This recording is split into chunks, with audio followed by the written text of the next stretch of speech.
we're going to discuss one of the many communication pitfalls that me and Mike always mess up on, and that's just remembering people's names. I have a serious problem with it. I do too. Seriously, and it's like the most important rule and of meeting somebody. And for some reason, my brain's just like, don't need it, throws it out.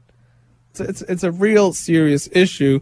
But I know there's a lot of different websites that I've looked up that give us tips to follow. Right. It says the first stage is commitment. Begin by making a commitment, a conscious decision to remember people's names.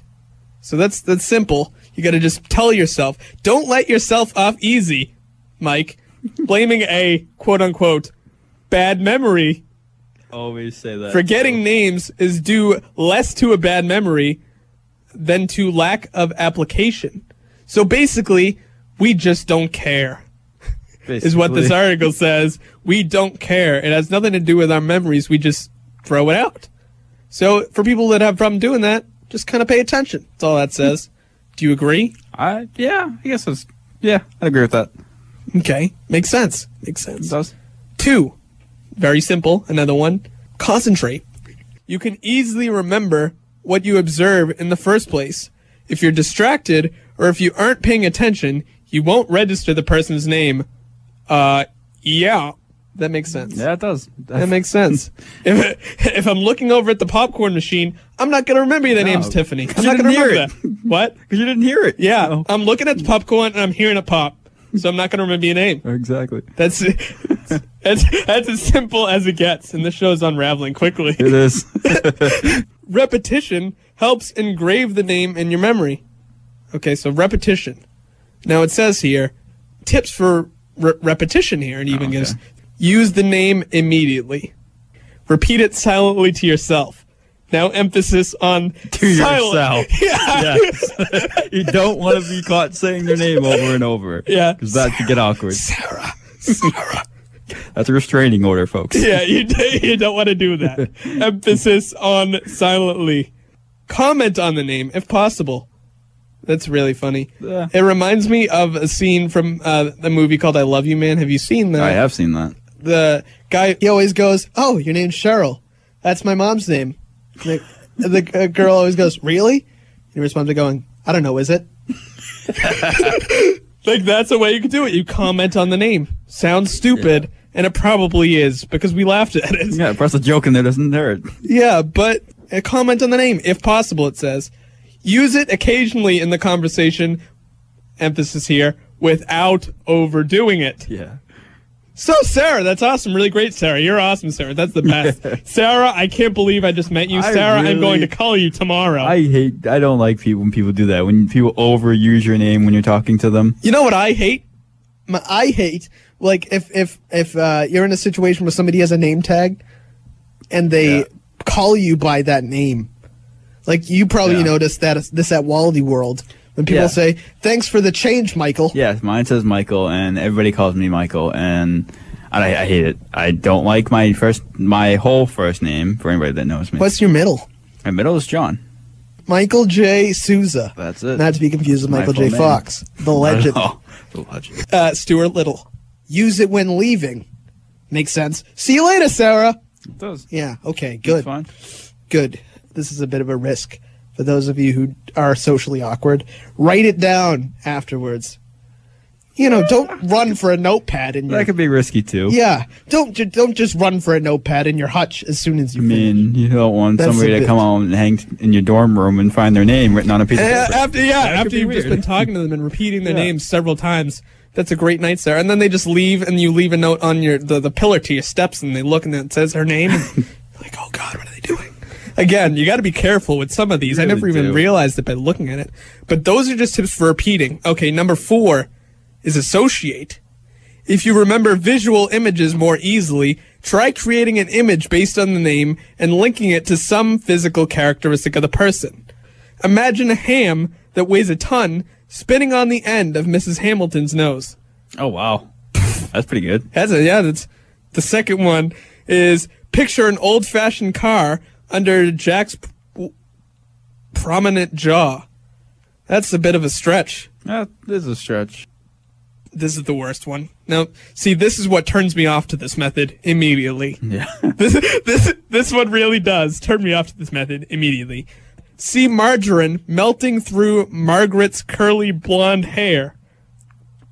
What? How is... Really? That is disgusting, first of all. Yeah. That's not going to make me want to talk to them That's not again. the image you want in your head. Yeah, when you're talking to the that's person. not going to make me want to talk to them ever again. No. Talk about making a lasting impression. Yeah. All I can think of is margarine flowing through her hair. It's disgusting. You end up calling her margarine. Yeah, Marge. Marge the barge. At least somebody got that joke. If you're more attuned to sounds, make a rhyme associating the name with your impression of the person, or link the person's name to a song lyric. Okay. Dave needs a shave. Basic, right? Yeah. Rhymes. Basic, This yeah, guy's rhymes. Eminem over here. Yeah. Latrice is Patty's niece. Not bad. Okay. Now here's one for our co-host, our lovely co-host here. It says, this guy named Mike has wheels, not on a bike. Yeah. That's a good one. I thought of one today earlier as I was coming up to the show. It's good. We have a friend named Bobby. He's a huge fan of Britney Spears, so I thought of this one. Bobby needs to find a new hobby. Yeah. So there you go. I would agree with that. That's a good way to use that. And they give a specific example, which I think is hilarious. They give a specific example for the name Michelle. Like Michelle My Belle, the Beatles song. You know that, right? Yeah. Which, to me, if you use that for every girl named Michelle, it's not going to work because you're not going to be able to differentiate Right. between Michelles. But if you remember Marge's butter, you'll be Never all forget set. that. Maybe it's better than we thought. Yeah. Now here it says, if you're more comfortable with dealing with, sensory feelings and gut instincts, try linking the name to the impression of the person that makes a reaction. Try and think of a feeling that links to the person that sort of rhymes instead. For example, Martin Peck is a pain in the neck. Bobby is quite slobby. Suzanne Patterson. I'm just reading it. Yeah. Suzanne Patterson has sweaty palms. How does that even rhyme? That doesn't rhyme. Paula is pushy. True, I guess. It doesn't That's rhyme either. well, that's alliteration. It's a linguistic technique. Yeah, I guess. So there's lots of different ways to do that and sort of remembering people's names. I think that's a good covering of that.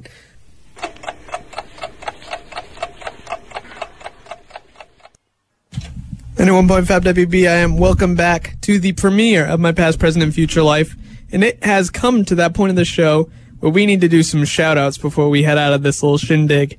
Is there anybody that you would like to give a shout-out to, Mike? You are my co-host. I think you saw this one coming. Obviously, I want to give a shout-out to my girlfriend, Caitlin. And let's give a shout-out to Brian Bjorklund. Yeah, know if he's Kate listening, Caldwell, but- Danielle Jolly, There you go.